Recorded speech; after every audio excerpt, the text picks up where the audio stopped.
qaar ka mid ah bulshada ku dhaqan xarunta gobolka Saaxil ee Berbera ayaa soo dhaweeyay socdaalka madaxweynaha Soomaaliland uu ku tagay wadanka Guinea ee galbeedka qaaradda Afrika kaasoo ay tilmaameen in ay tahay guul uu gaaray qarankan Soomaaliland maanta waxaan halkan ambaliyo qaaliya oo aan la soo koobi karin uga diraya madaxweynaha jamhuuriyadda Soomaaliland dariiqa dheer qadka cusub ee aan wali Soomaaliland ka horeysay isaga aanay jirin ee uu maanta dalka u jeexay ayaan ku hambalyeeynaya sida maamuuska iyo qiimaha iyo sharafta leh ee lagu soo dhaweeyay dalka Guinea Bissau waxaa noo muuqatay in maqaam aan hore loo arag oo kii ugu horeeyay Afrika madaxweynaha lagu qaabilay waxaan leenahay maanta farxad bay shacabka jamhuuriyadda Soomaaliland ay u tahay gaar ahaan gobolka Saaxil madaxweynaha qaranka jamhuuriyadda Soomaaliland mudane Muuse Biixi Cabdi oo ku dhiiraday inagoo Afrikadii bariyay inuu Afrikada galbeed halka ugu dambayso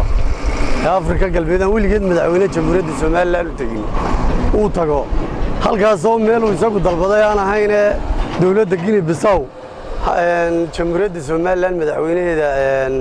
ku casuntay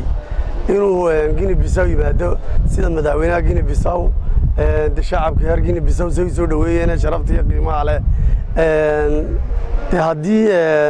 Soomaaliland oo dhan yar iyo weyn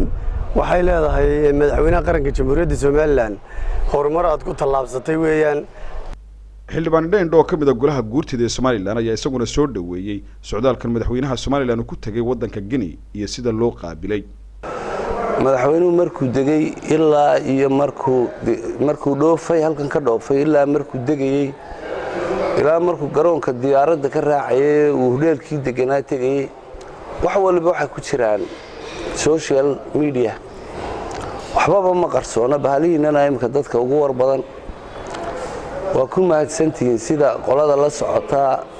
madaxweynaha ay u soo gudbinayaan socdaalka madaxweynaha waana ka wada war haysan sida fiican ee loo soo dhaweeyay wasiirka arrimaha dibadda ugu yimi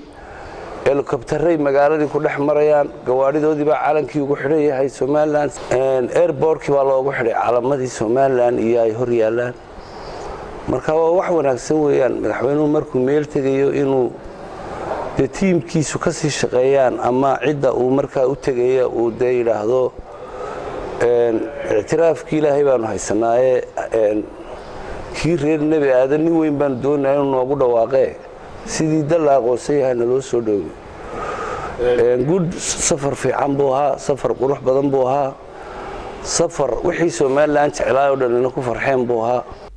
wuxuu xildhibaanku u soo jeediyay bulshada ku dhaqan Soomaaliland inay isbarbar taagaan xukuumadooda isla markaasina ay soo dhaweeyaan guulaha uu qaranku gaadhay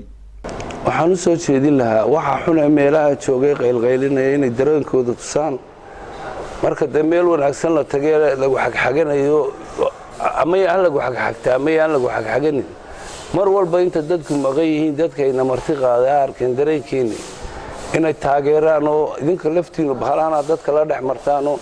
wana markii ugu horeysay madaxweyne ka socda dalka jamhuuriyadda Soomaaliland uu socdaal ku tago wadanka Guinea oo kamid ah wadamada ugu shisheeya ee galbeedka Afrika Mukhtaar Cabdiraxmaan Maxamuud telefishinka qaranka Soomaaliland Berbera